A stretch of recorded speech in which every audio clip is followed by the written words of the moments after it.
Ассалаумағалейкум ардақты ағайын. Қызылорда қоғамдық телеарнасында өмір өріндері хабары. Бүгін біздің студиямызда қонақта Ыбырай Жақаев атындағы Қазақ күріш ғылыми зерттеу институтының жетекші ғылыми қызметкері Камалдин Шермағанбетов ағамыз. Ағам, студиямызға қош келдіңіз. Қош көрдік. Жалпы өзіңізге белгілі, біздің өңірімізде ең басты дақыл күріш. Бұл күріштің мәселесімен сіздердің институт бірнеше жылдан бері, бірнеше 10 жылдықтан бері айналысып келе жатыр. Қазіргі кездегі осы негізгі дақылдың жай күйі, оның жаңа сұрыптарының пайда болу мәселесі қалай болып жатыр? Осыған бір тоқталып өтсеңіз. Иә, біздің Ыбырай Жақаев атындағы Қазақ күріш шаруашылығы ғылыми зерттеу институты ерте заманнан өткен ғасырда да бастаған мынау күріш негізгі дақыл облыста егілетін күріш дақылының жаңа сорттарын шығару, оның тұқым шаруашылығымен айналысу, оның технологиясын жасау жұмыстарымен айналысады. Тек қана ол емес, сол күріш ауыспалы егісінде егілетін басқа да дақылдардың өсіру технологиялы жаңа сорттарын шығарумен айналысады. Негізгі дақыл енді күріш.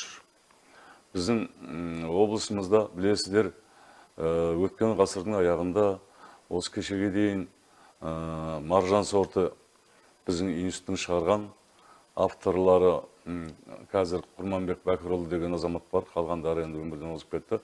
Сол сорт ұзақ жылдар бойы облыстың экономикасын жоғары деңгейде көтеріп келуіне көп көмектескен сорт. Ол алдында одан бұрын Кубан сорты, тағы да Краснодардың өлкесінен келген жаңа сорттар болатын тұғын, бірақ олардың бәрі біздің өлкемізде толық піспейтін болды, басқа да кемшіліктер болды. Соған байланысты жаңадан сорт шыққан болады. Бұл маржан сорты ұзақ өмір сүрді, әлі де бір егетін жерлер бар. Дегенмен табиғат өзгеріп жатыр. Жан-жағымызда су мәселесі қысқарып жатыр, азайып жатыр. Су тапшылығы деген жылдан жылға белгілі болып келеді. Соған байланысты күріштің жаңа сорттарын шығару алдымызда тұр. Оның үстіне перикулез деген ауру пайда болды. Ол енді бұрындары шықпаған ауру еді, кейіннен бар перикулез ауруы болды. Бірақ маржан сортын шығарған кезде автордың алдында ондай мақсат болмаған, перикулез ауруына қарсы тұратын сорт шығару деген мақсат болмаған. Өйткені ол кезде ол ауру жоқ. Сол себепті маржан сорт шықты. Дегенмен енді қазір мынау Ресейдің сорттары қазір өлкемізде көпшілік алқапта алып жатқан Ресейдің сорттары. Ол сорттар да қазір ауырып жатыр. Сол перикулез ауруымен ауырып жатыр.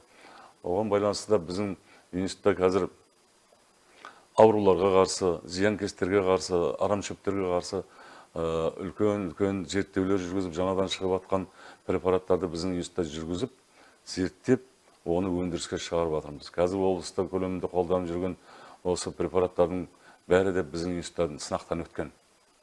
Ал енді жаңа сорттарға келетін болсақ, өзі сорт шығару деген оңай нәрсе емес, ондаған жылдар кететін белгілі. Сол бірден мысал үшін жаңда перикулезге төзімді, қазіргі рыноктың сұранысына жауап беретін сорт шығару деген бір бағытты өзгертуде ауыр.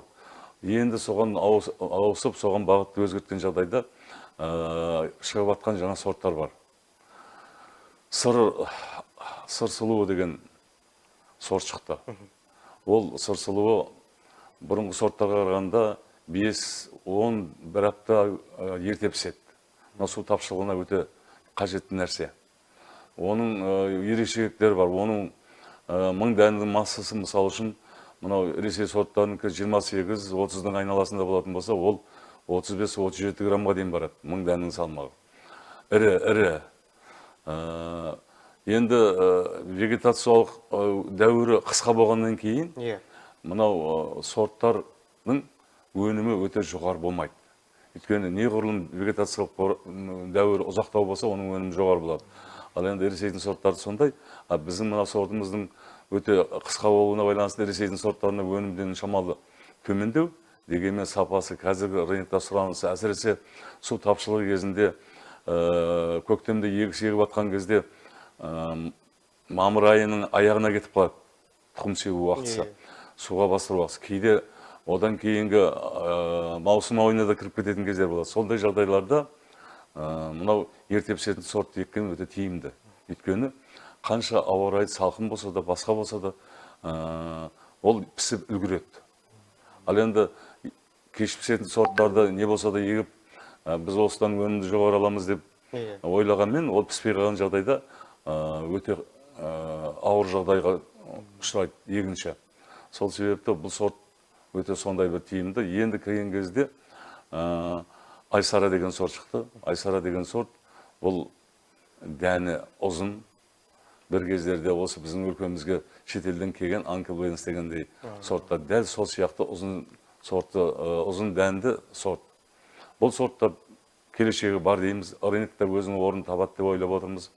Одан басқа дақылдар да бар. Мысалы үшін біздің ауыспалы егісте арпа дақылын егеміз. Арпа дақылының бүкіл селекциялық процестерінің бәрі басынан бастап біздің күрішпен қатар ол да бір жолға келген.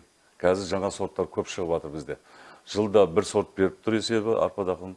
Онымен ұзақ жыл бойы зерттеу жүргізіп жатқан Тоқетова Лаура Ануарқызы деген үлкен ғалымымыз бар. Сол кісінің еңбегінің арқасында қазір облыс көлемінде осы арпа сортына, арпаның жаңа сорттарын егуге мүмкіндік туып жатыр. Одан басқа бидайдың да жаңа сорты бар. Және мынау негізі дақылдар көп жылдық шөптер ғой.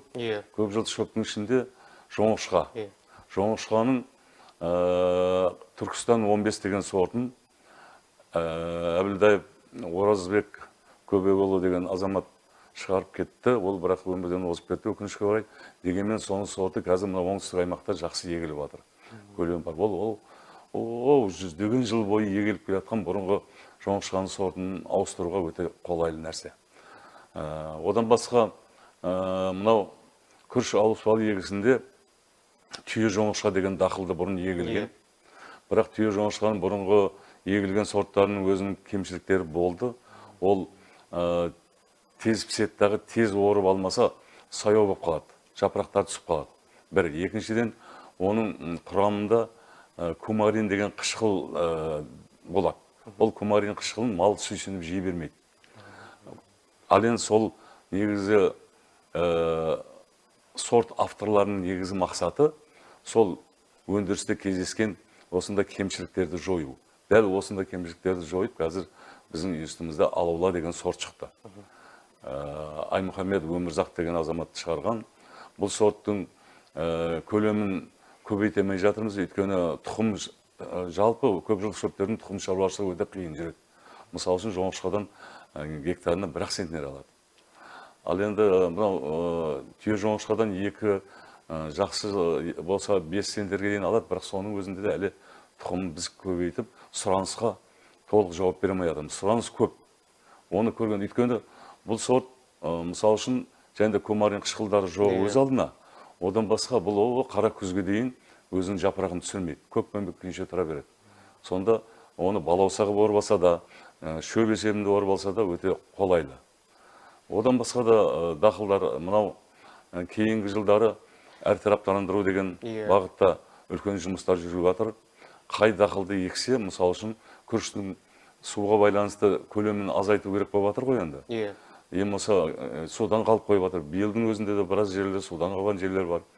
Бұндай нәрсе кейінгі жылдары көп кездесіп жатыр. Сол себепті басқа дақылдармен алмастыру, оны күрішті толық алмастыру емес, дегенмен сол экономикалық тиімділігі жоғары, топырақтың құнарлығын аздырмайтын, тұздылыққа шыдамды жаңа дақылдар егу деген мақсатта тұр. Мысалы үшін бұрын жүгері егілген. Жүгері де қайтадан егіліп жатыр. Өйткені 1,5 облыс көлемінде мал шаруашылығымен айналысатын шаруашылықтар көбейіп келе жатыр. Одан басқа мынау частный сектор дейміз, жеке секторларда сол дақылдардың өнімін сұрайды. Және де көп жылдық шөптердің өнімін сұрайды. Жүгеріміз өнімін сұрайды. Сонымен қатар кейінгі жыл біздің институтымызда бірден бір зерттеліп дәлелденген бұл қант құмай деген өсімдік. Бұл өсімдік өте өсімтал, жылуды жақсы көреді. Біздің аймағымызда жылу жеткілікті. Сол себепті күріштен кейін егілгенде ол мысалы үшін күрішті суға бастырамыз ғой, біз мамыр айының аяғына дейін. Содан кейін барып ексе де ол толық пісіп үлгереді. Оның өнімі мына жүгеріден кем емес. Оны силыстаса да өте жақсы, оның сапасы да жақсы, оның топыраққа қалдыратын қалдықтары да топырақтың тыңайтуға әсер етеді өте жоғары. Сол себепті біздің өлкемізде келешекте осы дақылды егу көлемі көбейеді деген үміттеміз. Кеше ғана ФАО-ның ұйымдастыруымен үлкен семинар өтті облыста. Мамандар өздерінің пікірлерін білдірді. Қазіргі кезде егіп атқан шаруашылық мамандары, олар да сол өздерінің бұл дақылды егіп өсіруге көздері жеткенін дәлелдеді. Бұл енді болашақтың дақылы деп отырмыз. Аға, енді жаңа сіз айтқан мәліметтерден бір сұрақ туындап отыр. Туберкулез ауруы дедіңіз ғой, күріштің. Ол несімен зиянды, және де жер әлемнің қай аймағынан келген? Бұл негізінде туберкулез деген біздің аймақта бұрын спорлары олардың біреу жарым болған, бірақ біздің ауа райының соншалықты ыстықтығы, қатылығы жаз кезінде мысалы үшін көп жаңбырда жауа бермейді. Сол себепті құрғақшылық болғаннан кейін бізде ондай болмаған. Кейінгі жылдар ауа райы өзгерді. Кейде қараптан қарап бір бұлттар көтеріледі, аяқ астынан жаңбыр болады. Бір. Екіншіден ауа райының өзгеруіне байланысты. Негізгісі бұл мынау Краснодар өлкесінен біз тұқым әкелдік қой. Жаңа сорттарды әкелдік. Сол сорттармен бірге бұл туберкулез ауруының спорлары бізге келді. Бұл енді үлкен зиян келтіреді. Мысалы үшін көзге көрген кезде алдын ала біз өнімді анықтаймыз ғой, биологиялық өнімді қараймыз, анықтаймыз, визуальный деп айтады. Сонда анықтаған кезде 60-70 центнерден алайын деп тұрған жерлерден 25-30 центнерге дейін өнім төмендеп кететін жағдай болады. Бұл күйдіріп жүреді, жапырағына түседі дағы, одан барып дәнге түседі, сөйтеді дағы, өте қауіпті ауру. Жарамсыз тастайды. Жарамсыз болады. Бұл жеуге де жарамсыз болып қалады. Оның сапасы да төмендеп кетеді, жәндегі қалған 25-30 центнердің өзі сапасы төмендеп кетеді. Сол себепті енді бұл біздің аймақта бұнымен қазіргі кезде күрес жүргізіліп жатыр. Оған байланысты туберкулез ауруына байланысты фунгицид деген препарат болады. Бірнеше түрін біз сынақтан өткіземіз. Осы біздің жұмыс істеп жүрген әдерімізде сол бөлімінде сол жасадық. Қазір өндірісте көп қолданады. Енді бірақ дегенмен оның өзі де кейде өсімдік соған жәндегі ауырған өсімдіктер оған төзімді болып келе жатыр. Өзі солай қайта-қайта қолдана берсе, сол препаратқа төзімді болады да оған өлмейтін болады. Иммунитет қалыптасады. Сол себепті оның жылда біз жаңадан келген жаңа препараттарды сынақтан өткізуге тырысамыз. Онымен қатар білесіздер, күріштің өзінің арнайы арамшөптері болады. Ол қамыс, ол қоға, доңыз қоға дейді өндірісте. Қоға, сосын күрмек, шиін.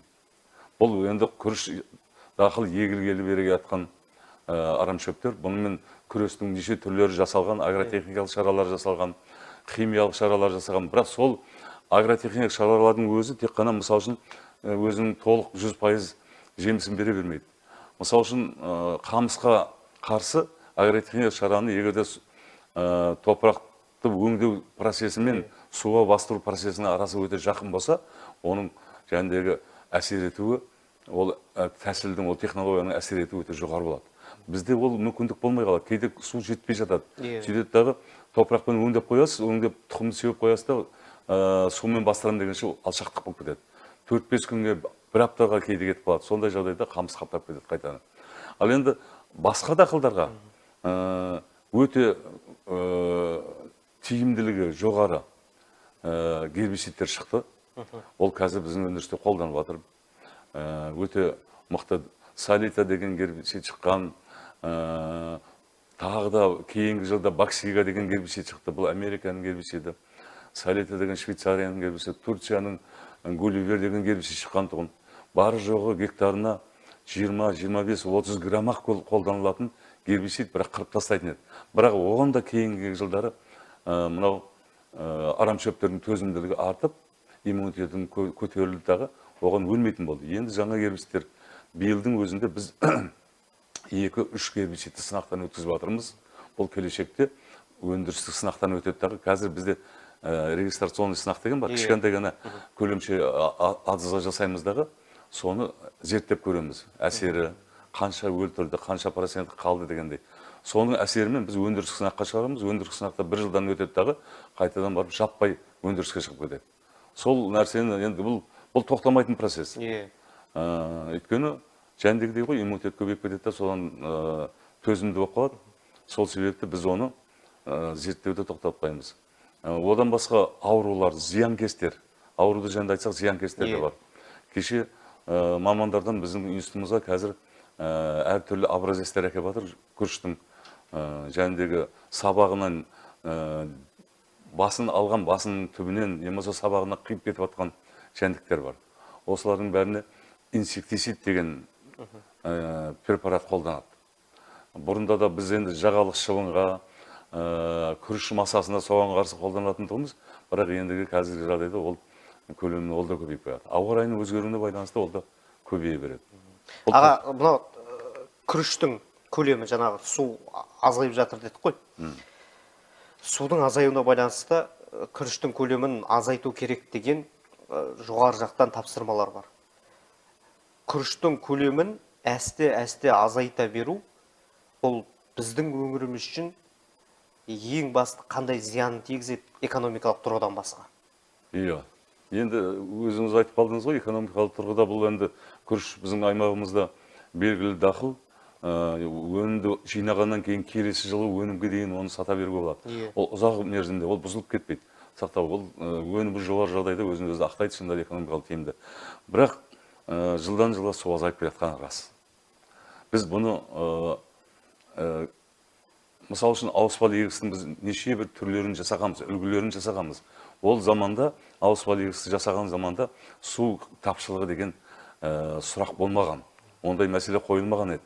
Сол кезде жасағанбыз. Бірақ қазіргі жағдайда мен қазір өзі мынау биылғы жылы мынау көктемде егіп атқан кезде өзім көзім жетті. Ауыспалы егістің үлгісі бойынша ротацияға байланысты, мысал үшін жоңышқа бұзылып, топырақты дайындап, өңдеп, бәрін дайындап, күріш себуге дайындап қойған атыздардың бос қалғанын көрдім. Ол схема бойынша, үлгір бойынша, ротация бойынша күріш егілу керек, бірақ күріш егенде су жетпей жатыр. Сол себепті мен ойлап отырмын, осы судың жетіспеуі біздің мына ауыспалы егістің үлгілеріне де өзгерсе әкеледі деп ойлап отырмын. Келешекте әкеледі. Мысал үшін біздің жағдайымызда Краснодар өлкесінен әкелген 8 танапты ауыспалы егістер қолданылатындығын. Бірақ ол 8 танапты егістер осындай биік жерлерде 1,5 тойлалары шығып қалатын мүмкіндік болайын деп тұр. Келешегінде солай болайын деп тұр. Ал ондай жағдайда біз ауыспалы егістің қысқа ротациялы дейміз. 6 танапты, 5 танапты үлгілерін жасап қойғанбыз. Егерде сол атсыздарға, және биік атсыздарға шықпайтын болса, ол атсыздарға біз ұсыныс жасаймыз. Басқа дақылдарды, мысал үшін кең қатарлы өсімдіктер бар, егетін дақылдар бар. Олардың арасында топырақ өңдейді, ара қашықтағы топырақ өңдейтін не бар. Ол топырақ өңдеу жердің бетінде тегістіктен где-то 15-20 сантиметрге дейін тереңдеу болады. Өңдеп кетеді, арқысап кетеді, қарықтар сап кетеді. Сол қарықтар арқылы, мысал үшін, бақша дақылдарында, басқа да дақылдар, жүгері дақыл сияқты кең қатарлы өсімдіктерді егуге болады. Ал сондай атыздар соларға бөлініп шығып қалған жағдайда 5 танапты, 6 танапты күріш ауыспалы егісін еге аламыз. Бұның негізгі зияны, егерде азайта берсе. Мына күріш дақылы бұл мелиоративтік дақыл деп есептеледі. Бұл өзі, мысал үшін, 100 одан да жоғары күндері кеш пісетіндері, мысал үшін, суда тұрады. Суда тұрған кезде, судың бетін жауып тұрғаннан кейін, жер асты тұздары жоғары көтеріле алмайды. Қайта төмен қарай судың давлениесімен, судың қысымымен ол төмен қарай басылып, тұз төмен қарай кетіп отырады. Ал енді сол нәрсенің бәрі су кетіп қалып, бәрін ақ дақыл еге берсек, ол ақ дақыл анан бетін, топырақтың бетін жауып үлгіремайды. Жамылғылар, ақ дақылдың жамылғысы толық жаппай алады. Ашық жер болады, басқа болады, содан барады да тұз көтеріліп кетеді. Тұз көтеріліп кеткесін, ғылыми тілде вторичный застроение екінші қайтара тұзданып кетеді. Біздің аймағымызда ол мынау аралдың әсері, онсыз да әсері болып жатыр. Ал енді мынау күріштің көлемін қатты қысқартып жеріп, өте қатты қысқартып жеріп, ақ дақылдарды егеміз, содан өнімді көп аламыз деген жағдайда ол үлкен қиындыққа келіп, душар етуі мүмкін. Сол себепті күріш егісін бірте-бірте төмендету болады, онда да белгілі бір мөлшерде. Мысал үшін, орталық аймақтар біздің, Қызылорда облысының орталық аймақтары ең өнімді көп беретінде, көлемі де көп. Жалағаш, Сырдария аудандарында 20 мың гектардың үстінде күріш егеді. Осындай жерлерде біз 62,5 күріштің үлесі ауыспалы егісте 62,5, кейбір жерлерде 75%-ға дейін егеді. Ал енді ол өте жерге өте зиянды, неге десеңіз, ол минералдық тыңайтқыштар беріп өнім алады. Күрішке керекті минералдық тыңайтқыштардың бәрін изучать еткен, бәрі зерттелген, соны ғана береді, дәл соны береді де сөйтіп өнім алады. Бірақ топырақтың құрамында органикалық қоры деген болады. Ол органикалық қорын бұрындары мына мал шаруашылықтары жақсы дамыған кезде мал шаруашылығының қалдықтарын әкеліп салып, басқа да мына шөптер арқылы сөйлетін. Ал қазір тек қана жәнде көпжылдық шөптердің тамыр қалдықтары мен сабақ қалдықтары солар қалды. Солармен ғана біз органикалық запасты ұстап тұра аламыз қорын. Ал енді оны екпей біз қайта-қайта күрішке берсек, біз жәнде минералдық тыңайтқышпен өнім алғанымызға мәз бола бермеуіміз керек. Өйткені топырақтың органикалық қоры кеміп кетсе, ол жылдар бойы орнына келтіру өте қиын болады. Бұның ең қиын жері солай. Мысалы үшін минералдық тыңайтқышты бір жыл бересте, сол жылы өзіне мөлшерін қайтып келтіруге болады ғой. Бірақ органикалық тыңайтқыш ол 3 жылдық жоңышқа деген атмосфера, жалпы көп жылдық шөптер, әсіресе мынау бұршақ тұқымдас дейміз ғой, бобовый бибер. Бұл атмосферадағы азотты бойына сіңіре алады. Ол азотты да жинайды. Онымен қатар жәндегі тамыр қалдықтары олардың гектарына 10 тоннадан 20 тоннаға дейін, кейбір жерлерде жақсы өнім болып тұрған жерде, жоңышқаның өнім болса, 25 тоннаға дейін тамыр қалдықтарын қалдырады. Соның бәрі жәнде топырақтың органикалық қорын қалпына келтіруге бағытталған нәрсе. Сол себепті біз көп жылдық шөптерді қатарында егіп отырмыз керек. Немесе жәндегідей қант құмайы сияқты топырақтың құрамында органикалық қорларды көптеп органикалық қалдықтарды көп қалдыратын дақылдарды табуымыз керек. Онсыз болмайды. Аға, енді бұрындар көзіміз көретін. Жолға шыққанымызда пойызбен жүрсек те, автобуспен жүрсек те, мынау күрішті орып алып, сол ору маусымы біткеннен кейін, жерді өртеу өз әдісі бар ғой, жерді өртеп.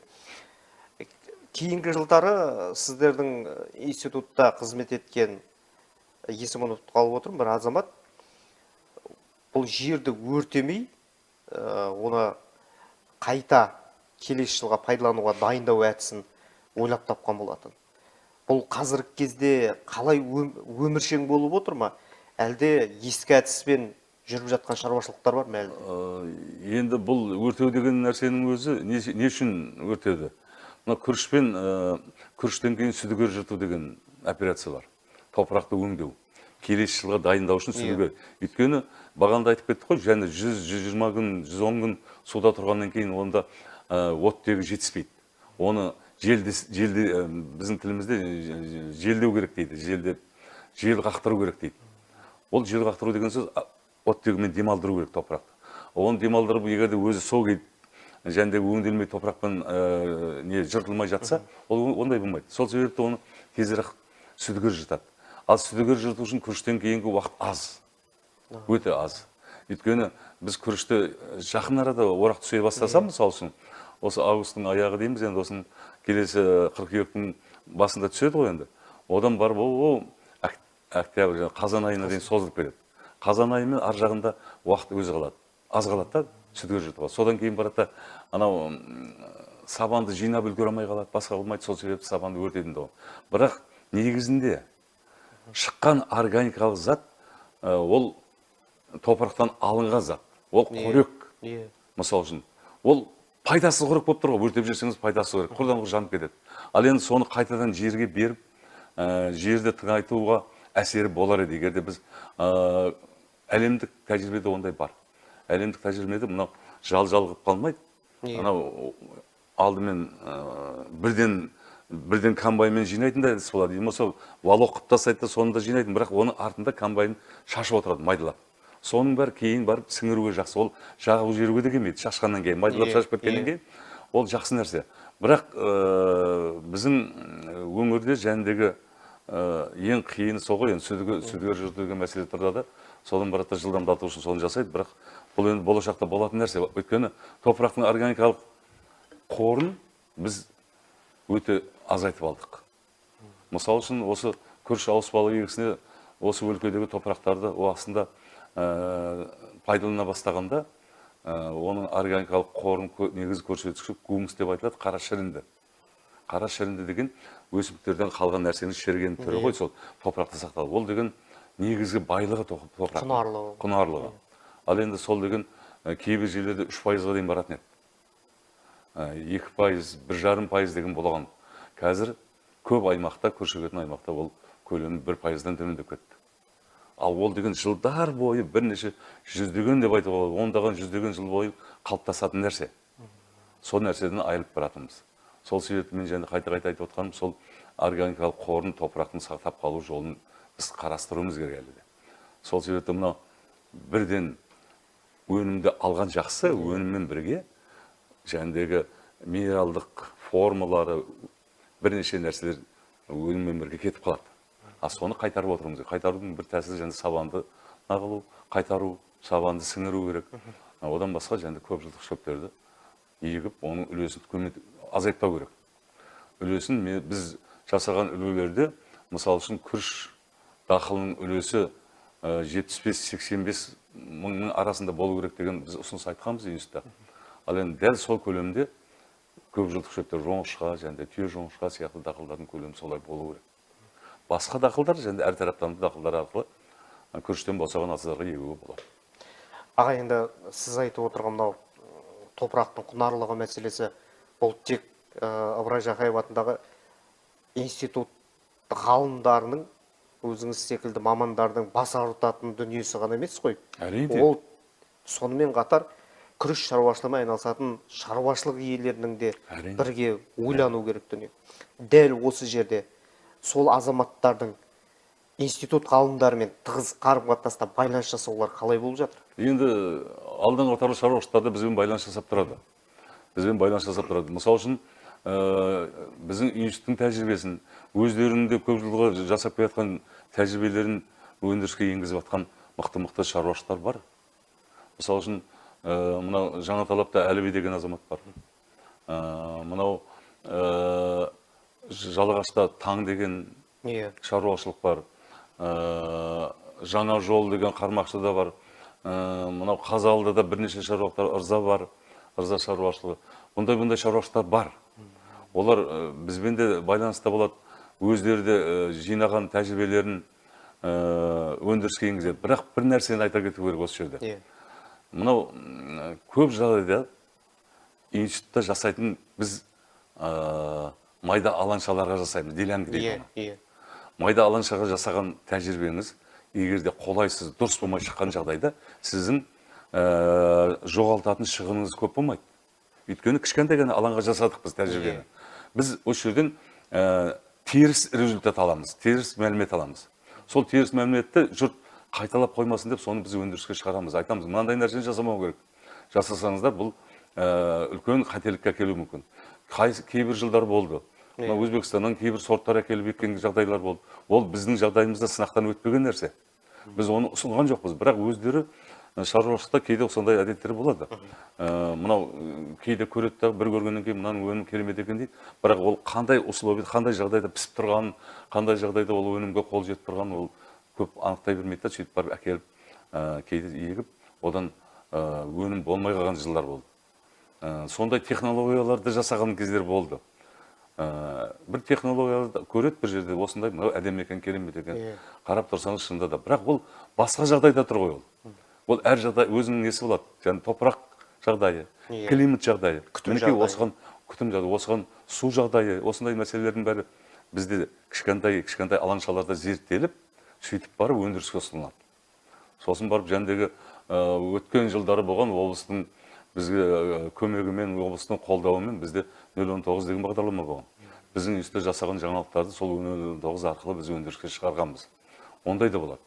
Сол жәндегі алдың қатарлы шаруашылықтарда, мысалы үшін соны жасап көрдік. Және атап кеткен шаруашылықтарды жасадық. Олар осыны қолданып та келеді. Яғни өзіңіз атаған шаруашылықтармен қатар күріш шаруашылығымен айналысып жатқан өзге де азаматтар сырттан бет алды әртүрлі сорттарды алып келіп екпей сіздермен ақылдасып отырып қайсысының өнімі жақсы деп солай ғой. Солай жұмыс істеу керек. Әрине. Жәндегі ғой ол енді көп қателікке ұрынбайды сонда. Көп қателік ұрынбайды. Сосын бізде ғылымда өзі жәндегі өсімдіктің түбінен бастап санап, оның басына дейін санап отырғаннан кейін, оның мәліметінің бәрі өте жоғары математикалық обработкадан өңдеуден өтеді. Сол себепті ол мәліметтер өте дәлелді, өте нақты болады, тур болады. Сол себепті оны қорықпастан өндіруге болады. Мен мұны әсіресе гербицидтерді айтып жүремін осы. Гербицидтермен көп жұмыс істедім. Сонда айтамын, одан ешқандай сіздер қорықпаңыздар. Гербицидтің өзі сынақтан өткен нәрсе бұл. Ол тек қана біздің айтқан уақытымызда сондай мөлшерде қолдансаңыздар, одан эффект жоғары болады. И сондай сияқты, мысалы үшін, күріш ауыспалы егісінде де. Күріш ауыспалы егісі біздерде ұзақ жылдар бойы зерттеген, 80 жылдың басынан бастап, одан бұрында басталған. Содан қорытындыға келіп, қазіргі жағдайға дейінгі нәрсенің бәрін біз күріш ауыспалы егісіне қандай үлгілерін қолдану керек екен, онда қандай технология қолдану керек екенін бәрін өзіміздің ұсынымдар арқылы өндіріске таратып отырмыз. Аға, енді жаңа дүние шығару бұл оңай келмейді ғой. Қаншама жылдар, уақыттар, ойлар кетеді. Күріштің жаңа сортын шығару үшін қанша уақыт керек, және де қандай зерттеулер жүргізілу керек, не істелу керек, не қойылу керек, осыған бір тоқталып кетсеңіз. Енді мен күріш селекционер емеспін, бірақ мен өзім сол мекемеде қазір 46 жылдай болды жұмыс істеп келе жатқанымда мен оны біледім, қандай қиындықпен келетінін. Бір адамның өмірінде бір сорт шықпай да қалуы мүмкін. Бәрінің өмірін соған арнайды, селекцияға арнайды, бірақ сондай сорттар шықпай да қалуы мүмкін. Бізде бұрында да селекционер болды, бірақ сол кісілердің атында мысалы үшін сорттар жоқ. Олар өмірін арнаған, ондаған жыл. Бірақ кейін өндіріске шыққанда бір нәрселер әсер етеді дағы, сонымен өндірістің орнын таппай қалады. Ал енді мынау қазіргі шығарып жатқан сорттар, бұлар рынокқа тура келді. Ол бұрын мысалы үшін өнімге көбінесе қарайтын. Өнімі жоғары болса болды, ал енді қазір ол рыноктан өзінің және сұранысын таппаса, оған сапасына, оның жармалық сапасы дейді, басқа да сапаларына қарай оған сұраныс болмаса, ол орнын таппай қалады. Сол себепті институтта шығарып жатқан нәрселердің бәрі ол көпшілігі сондай ұзақ зерттеулермен. Ол деген өсімдік пен өсімдікті будандастыру, кез келген емес, анау тұрған өсімдіктердің ішінен ол селекционер өзін таңдап алып, аталығын, аналығын дегендей, солармен бір-бірінен будандастырып, оның өзі бірден және де принудительный дейміз, енді орысша айтқанда, оны қолмен будандастырғаннан кейін, ол өзіне өзі табиғи будандаспағаннан кейін алып кетуді қиын болады. Мысалы үшін, будандардың бір кейде 5-10% ары қарай дән түзе алады. Будандастырғаннан кейін. Кейбіреулері одан жоғарыда болатын жағдай болады. Бірақ сондай үлкен жұмыстардың арқасында мамандар оның үстінде жәндегі айтып отырмыз ғой, өндірісте кездескен кемшіліктерді жою бағына жасайды. Өнім болса да басында тұрады бірінші, дегенмен одан кейін сапасы тұрса, одан кейінгі жәндегі ауруға төзімді дейміз, басқа жатып қалмайтын. Мысалы үшін Кубан деген сорт болды, білесіздер. Қандай әдемі сорт деп айтатын еді жұрт. Оның жармалық қасиеті басқаша. Бірақ ол прям түбінен жататын. Ол анау жоғары сабағының жоғары жағынан жатпайды, жатқан кезде, құлаған кезде түбінен құлайды. Ол кейіннен комбайнмен жатқымен жинау деген оған проблема туғызды. Сол себепті селекционердің алдында, мысалы үшін, маржан сортының авторларының алдында, мысалы үшін, сол жатпайтын күріш. Жақсы түптейтін күріш. Кубан деген көп түптемейтін, бір-екі-ақ түптейді, екі-ақ, үш-ақ ары кеткенде. Маржандар ол 10 түпке дейін түптей береді. Сол себепті сондай бағыттарда жұмыс істеді. Көрдіңіз бе, селекционердің жұмысы?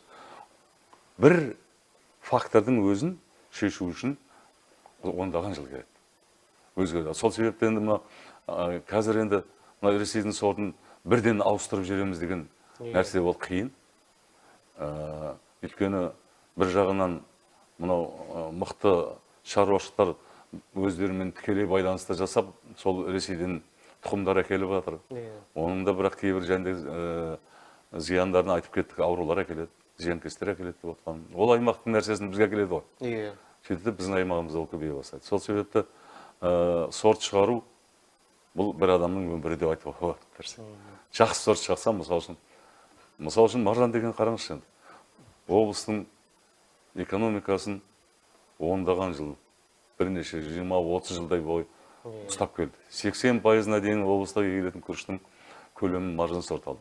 Ол маржан сорты өндірістің егіншілерден ағмаржан деген аталды. Аты маржан, бірақ ағмаржан деген алды. Оның бәрі сол жақсылығына байланысты. Бірақ қиын шығару. Аға, дәл осындай қиындықтардың болатынына байланысты ғалымдағы жастардың үлесінің аз болу себебі деп айтсақ дұрыс па? әлде жас ғалымдарға жасалатын әлеуметтік жағдайлардың дұрыс жөнге қойылмай, дұрыс жолға қойылмай отқандық әсер ете ме? Иә, енді бұл қазіргі ғылым саласында болып жатқан өте қиын жағдай. Жалпы ғылым қартайып кетті десе болады. Кез келген біздің институттан басқа институттарда да 80-ге келген, 80-нен асқан ғалымдар жүр, әлі жүр. Солар егерде сол өзінің орнына мықты мамандар келсе, өзінің жасаған тілектерін ары қарай алып кетсе, олар демалады ғой, бәрі де демалады. Біз де сол жастамыз, демалысқа шыққанымызға 10 жылдан асып баратыр.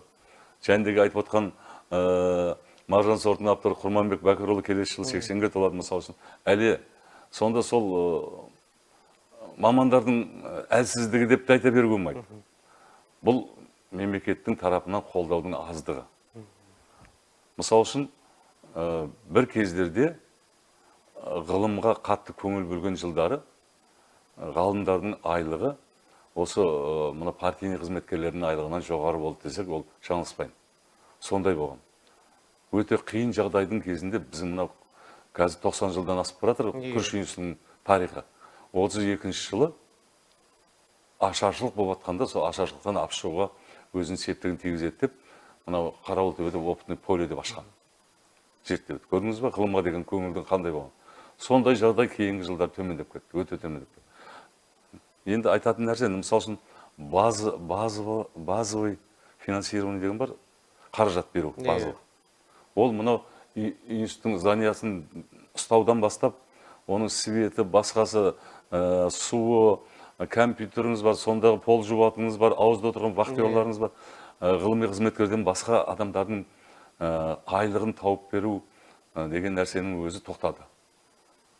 Бірден тоқтады тағы да. Ол алдын ала осындай тоқтайды, ондай оңдылады деген нәрсе. Ол мысал үшін, егерде мемлекет дәл сондай жолға баратын болса, ол өндіріспен бірге жекешеге жіберу керек, ондай болған жоқ. Біздердің жекеге көшіп кетпеген жағдайымыздың өзі өзімізге кейде қиын да болды. Мемлекеттік неде қалғанымыз. Өйткені инвесторлар мемлекеттік шаруашылықтарға келе бермейді. Олар және жеке шаруашылықтармен жақсы жұмыс істейді. Сол себепті биыл ғана біздің институтымызға жеке инвестор келіп жатыр. Жанарай келді. Білесіздер, Жанарай облысқа республикаға танымал инвесторлар олар. Қазір биылғы жылы көп жылдар бойы егілмеген көлемде күріш екті. Соның бәрі сол Жанарай мекемесінің күш қуатымен, солардың техникасымен біткен нәрсе. Қанша жер тегістелді, қанша каналдар, қанша жәндегі қашыртқылар бәрі тазарылып, тәп-тәуір судан да өте қатты қиындық көрмедік. Соның арқасында. Ал енді сондай нәрселер болып тұрса, соның бәрін ғылымға облыстан мемлекет тарапынан көңіл бөлгенде ондай болмас еді ғой дейміз біз. Біз тек қана амал жоқтан барып, енді қазір инвесторларға. Олар осы техниканы бізден бұрын өздерінің өндірістерінде қолданып жүрген тұғын. Көрдіңіз ба? Ғылым алда болу керек әрдайым. Көп озық болу керек. Ол үшін әлемде болып жатқан жаңалықтарды енгізіп отыр. Қалай енгізесіз, егерде техниканың орнына сіз әлі күрек ұстап жүрсеңіз? Немесе тырма ұстап жүрсеңіз, қол тырма. Қалай енгізесіз? Ішіңіз білет, бәрін сезіп тұрсыз. Сізге осындай техника керек, осындай технология керек, осындай нәрселер керек, бірақ сіздің мүмкіндігіңіз жоқ. Сорт шығару үшін де солай болды. Оны сақтау деген, тұқым шаруашылығын дамыту деген ешқандай қиындықтарды шешетін жолдары болмады. Сөйтіп барып, енді тығырыққа тірелдік деп отырмыз, бірақ дегенде кейін жылдары осы кейінгі президентіміздің арқасында ғылымға қатты көңіл бөлінеді деп жатыр. Біз одан үміттеніп отырмыз. Егерде сол көңіл бөлсе, біз қайтадан бұрынғы қалпына келіп, даже алға шығып, өндіріске көмегіміз көбейеді деген ойындамын. Расымен де ғылым адамы әлеуметтік мәселелерге бас қатырмай, алаңсыз ғылыммен айналысып, ертеңгі ішер асым қандай болады, несиемді төлеуге ақшамды табам ба деген уайымнан ада болу керек қой, расымен де. Тек болашақ үшін деп жұмыс істеу керек. Ғылым үшін, ғылымның болашағы үшін деп. Аға, мынадай сауал жеке басыңызға қатысты. адамның байып бақуатты болып кетуіне тез көмектесетін сала жетерлік жер бетінде. Не себепті саналы ғұмырыңызды дәл осындай қызықшылығына қарағанда қиыншылығы басым ғылым саласына арнадыңыз? Не әсер етті, немесе кім әсер етті? Енді бұл үлкен сұрақ. Енді көп жағдайда адам өзінің ұрпағынан іздейді ғой. Ұрпақтарынан іздейді. Алдыңғы ұрпағымыздан іздейміз, әкемізден іздейміз. Біздің әкеміз ескіше ғұлама адам болған. Білімдар. Сол заманның мұғалімі деп айтуға болады ол кісілерді. Бала оқытқан. Ағартушысы болған сол заман. Ағартушы болғанда, діни ағартушы болған. Ол кісі бағбан еді сосын. Мынау біз бала кезімізде және есіктің алдындағы егіске ағаштар егіле болса, сол ағаштарды күтіп баптау дегенге өте керемет болды ол кісі. Бірінші рет облыс көлемінде жаңғақ еккен адам. Жаңғақ. Біздің Қызылорда облысында Жауырған ауданында Талап деген совхоз болған, қазір Юбилейн деген совхоз болды бір кезде. Сол жерде Талап соғын бірінші рет жаңғақ еккен адам. Жаңғақ деген ол біздің жерде өсіп жетілуі өте қиындау. Ол туралы жәндегі бір аңыздар да бар. Оны еккен адам оны жемейді екен, жемісін жеуге жетпейді екен деген әңгімелер айтылған. Соған қарамастан еккен ол кісі. Өзі жемісін жеп кетті. Өмірден алғанда. Ал енді сондай нәрселер әсер болды маған. Агрономия жағына баруыма. Кейін ғылымға келуіме. Ғылымға келуімге мен институтты жақсы бітірдім, қызыл дипломға бітірдім. Бұның ар жағында ғылым тұр ғой деп ойладық. Кемпір шалдың баласы болғанмен, бұны ары қарай жалғастыру деген. Сол кездерде жәндегі айтып отқан өзіңіздің мынау жастар неге келе бермейді деп жатсыз, жастардың неге келе бермейтіні әр жастың бойында кредит те болуы мүмкін. Мемлекет алдында. Ол кредит төлеу үшін аймай айлығап отыр ғой. Біз осы 21 жылы сентябрьде алдық бірінші айлықты. Жылдың басынан бастап өзі бұрындары цикл деген жаңа 5 жылға проект жасадым болмыз. 5 жылдан кейін барып ауысып отырады. Кейінгі жылдар 10-да қысқартып берді. 3 жыл ғана қалды. 3 жылдың басы сол 2021 жыл басталған. Басталған жылы сентябрьде алдық. Өткен жылы майға таяу алдық. Биыл шамалы ертерек алдық. Сонда қараңыз, сол екі ортада олар не істеу керек? Біздің жұмыста жүріп, басқа жұмыспен параллельно айналысуға болмайды. Өйткені оның уақыты жоқ, мүмкіндігі жоқ. Сен барлығы өзіңнің біліміңді, өзіңнің мүмкіндігін бәрін осы жұмысқа жұмсауың керек. Оны жасай алмайды. Жасай алмайды, өйткені күнкөріс керек болып баратыр. Ол үй жоғы өз алдына. Одан басқа жәндегі әлеуметтік жағдай қиын жастар үшін. Сол себепті жастар бізге келмей қалды. Шыны керек. Келіп, қызмет етіп, әбәжіп берім осы ғылым саласында, осы балалардың келешегі бар ау деген біз шешімге кеп қалған балалардың біразы кетіп қалды. Неге? Жәндегіде. Өте қиын жағдайға келді ғылым. Сол себепті біз келген кезде, және біздің осы жерге орындап қалғанымыз, біз келген кезде біз шынында да орта буын айлық алдық сонда. Келе салып. Орта буын қызметкерлерінің айлығын алдық, осы өндірісте жүрген адамдар. Сол себепті біз ол ғылымға деген шынында да біз шынында да жалтақтаған жоқ. Отбасымыз ашқалады екен, олар қаяқта тұрады екен деген нәрселер көп болмады бізде. Оның үстіне бізде ведомственный үйлер деген салынды. Күріш институтында білесіздер, қалалық парктың дәл түбінде 70 квартиралық үй салынған. Сонда біздің институттың көптеген қызметкерлері пәтерлі болды. Ал енді осы сіздердің қастарыңызда мынау қазіргі университеттің бас корпусы осы институттың бірінші ғимараты болған. Күріш ғылыми зерттеу институтының бірінші ғимараты осы болған. Ол да сол ғылымда кейінгі жағдайда сол мынау үйді ұстап тұру, оның жылуы бар, басқасы бар, соның бәрін ұстап тұру қиын болып, бұл да айырылып қалдық бұдан. Осындай мәселелер. Сол себепті біздің заманымызда ғылымға деген көзқарас ерекше болды. Алдымыздағы кісілердің бәрі осы облыстағы ғылымның басын бастаған кісілер болды. Солармен жұмыс істедік. Олар бізге деген, олардың бізге үйретуі, басқа біз ол кісілерден алатын нәрсеміз көп болды. Алып үлгердік. Енді қазіргі жерде жәндегі ғой, балалар келгісі келеді, қызығады, Иә. ғылыммен айналысқысы келетін балалар бар, бірақ айналып кетті, Өкінішке орай. өкінішке орай жәндегі кездеседі дағы қиын жағдайлар көбейіп кетті, соған байланысты келе алмай жатыр. Аға, енді әрбір адамның өмірге келгендегі мақсатының бірі ұрпағымен мың жасау. Өз ұрпағыңыздан ғылыммен айналысып жатқан азаматтар бар ма? Және немере шөберелеріңізден ғылыммен айналысам десе құптайсыз ба дәл қазіргі жағдайда? Енді өзі ешқашанда заман бір қалыпты болмаған ғой. Иә. Біресе бұлай, біресе бұлай. Ғылым деген дәл осы күйге құлдырап кете береді деп ойламаймын.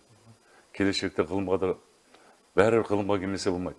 Әрине. Жәндегідей нәрселер ғой, мысалы үшін кішкентай енемен құдық қазғандай, сен енемен құдық қазатындай, шынында да сондай жұмыстар атқарамыз. Бірақ оны майда жұмыс деп те ойлауы мүмкін кейбіреулер. Майда жұмыспен көзге көрінбейді. мына өсімдіктің түбін санап отыр деп ойлауы мүмкін. Бірақ дегенмен бұл жұмыс керек нәрсе. Бұл болашақта болады. Басқа жердің алып келген мысалы үшін сорттары, немесе басқа жердің алып келген породалар, басқа жерден алып келген технологиялардың көпшілігі біздің елде жүре бермейді. Біздің мүлдем өзгеше біздің Қызылорданың аймағы. Сол себепті болашақта мен ойлаймын, болашақ жастар келеді деп. Бірақ мен өзімнің ұрпақтарымда ғылыммен айналысып жүрген ұрпағым жоқ. Олар мынау заманның дәл өзгеретін кезіне тура келді дағы. Осы заманның мамандықтар, қажет мамандықтарына кетіп қалды. Сонымен айналысып жатыр, шүкір, бәрі де жақсы жұмыс істеп жатыр. Бізден тараған ұрпақтар. Бірақ ғылыммен айналысқан. Ғылыммен айналыспай қалды деп ешқандай өкінішіңіз жоқ қой? Ептеп бар. Ептеп бар. Өйткені бұл ізді жалғастыратын адам. Иә, ғалымның хаты қалады дейді. Бұл көп нәрсе ғой бұл. Бұл нәрсе, ол мен өзім өмірде арылаймыз қазір. Шаруашылық арылаймыз, басқа да көресің. Барсаң дереу жабысып, мынандай не болады, мынандай не болады деп сені сұрап жатады. Ол сен керексің, значит. Ал енді кеше осы мына өсімдіктердің ауыра бастаған кезде басталып жатыр қазір. Дереу бізге келеді. Ол өзі сояқтан тәп-тәуір өнім алып жүргендер бірақ дегенде өсімдік ауысты не болып қалды деген. Бұл ғылымға келеді бәрібір де. Бәрібір мүмкін емес оның бәрін. Оның бірақ біз соның тағы да маман жетіспей жатқан жағдай бар. Мысалы үшін өсімдік қорғау маманы біздің институт бойынша жоқ.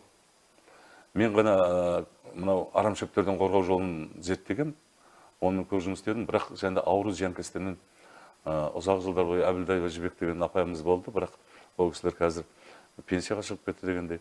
Сол себепті енді жаңадан келіп жатқан бір маман болса, защита деген мамандық болады, соны тауысқан мамандық болса, соны ұстап қалуға тырысқымыз келеді. Мынау Алматыда өсімдік қорғау және карантин деген үлкен институт бар. Соған мамандарды жіберіп, қазір ептеп солардан үйрену, білім жетілдіру саласын сөйтіп жатырмыз. Ол институттың қазіргі директоры, бұрын біздің институтымызда директор болып кеткен. Сол себепті ол кісі көмектесуге дайын. Біздің институттан мамандар шықса, бірақ айналып келгенде жәндегі. Сол нақты оқыған маман керек қой, ашығын айтқанда. Енді несі, мынау тұрмыс жағдайы, өзің айтқандай жәндегі, ертең не болады, отбасым не болады, мынау кредитті қалай төлеймін, басқа деген қиындықтардың бәрі болмайтын болса, тек қана ғылыммен айналысатындай мүмкіндік туса, онда дамиды қыл. Бірақ келеді, ақыр келеді қылма. Аға, расымен де қазақ айтады ғой, ат айналып қазығын табады дейді. Кез келген мәселенің шешуі бұл ғылыммен байланысты. Зерттеп, зерделеу, оның негізгі проблемасының шығу түбірі қайдан болып жатыр, арнайы мамандардың араласуын қажет етеді.